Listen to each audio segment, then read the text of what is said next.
मोदी जी धैर्य लगान बाबा केदार में, बाबा केदार की भूमि से आपकी दीर्घायु की कामना के साथ हार्दिक अभिनंदन, वंदन और अपने उत्तराखंड परिवार का सादर नमन।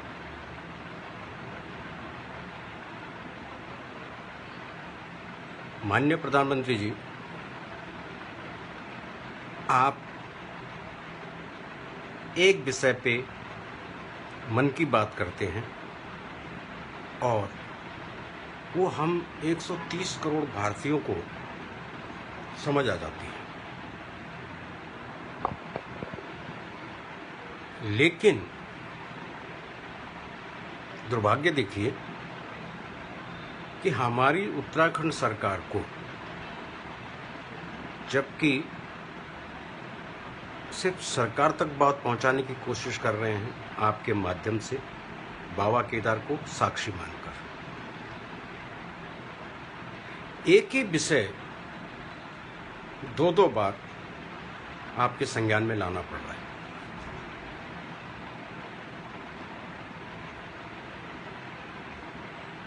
मोदी जी धैर्य लगान बाबा केदार के पिछले एपिसोड में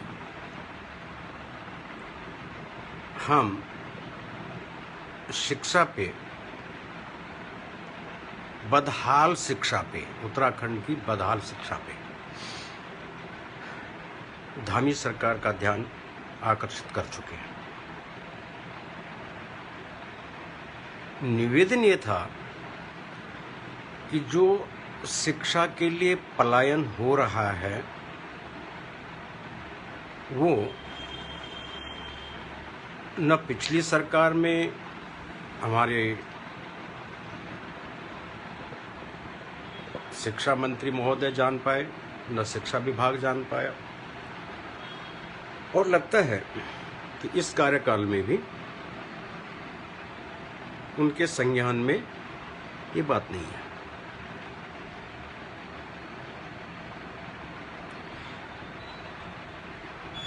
आज माननीय प्रधानमंत्री जी, हम सीधे आपसे बात कर रहे हैं उत्तराखंड की, क्योंकि माननीय शिक्षा मंत्री जी से तो मोह भंग हो चुका है।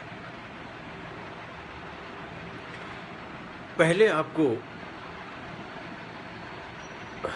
पृष्ठभूमि में ले जाना चाहते हैं कि रोजगार के लिए तो पलायन हो ही रहा है, आज से नहीं बरसों से हो रहा है, कोई नई बात नहीं है।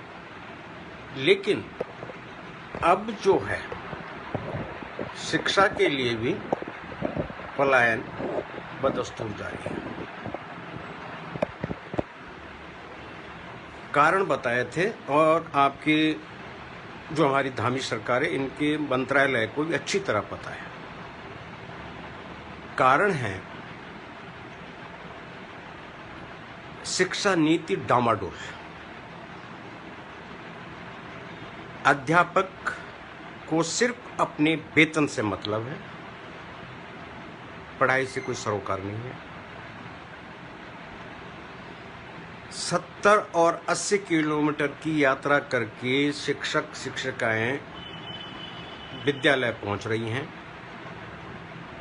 तो उनका जो समय का कैलकुलेशन होता है वो सिर्फ ये होता है कि मुझे वापसी भी जानी है, गाड़ी आ रही है, गाड़ी पकड़नी है।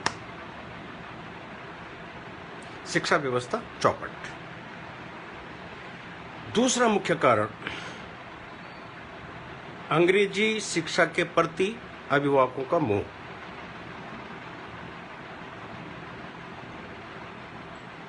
तो चलिए, मैं अपनी बात कर रहा हूं, मैंने भी उसी ग्रामीण क्षेत्र में पढ़ा है और तब पढ़ा है कि तब तो अंग्रेजी शब्द भी नहीं होता था, लेकिन आज समय बदल चुका है। तो दो बड़े कारण, शिक्षकों का गैर जिम्मेदाराना व्यवहार शिक्षा के प्रति, और दूसरा अंग्रेजी माध्यम की शिक्षा। हमने विशेष निवेदन करके अपने माननीय उच्च शिक्षा मंत्री महोदय को ये उत्तराखंड की आवाज़ पहुंचाई थी कि इसको संभाल लीजिए।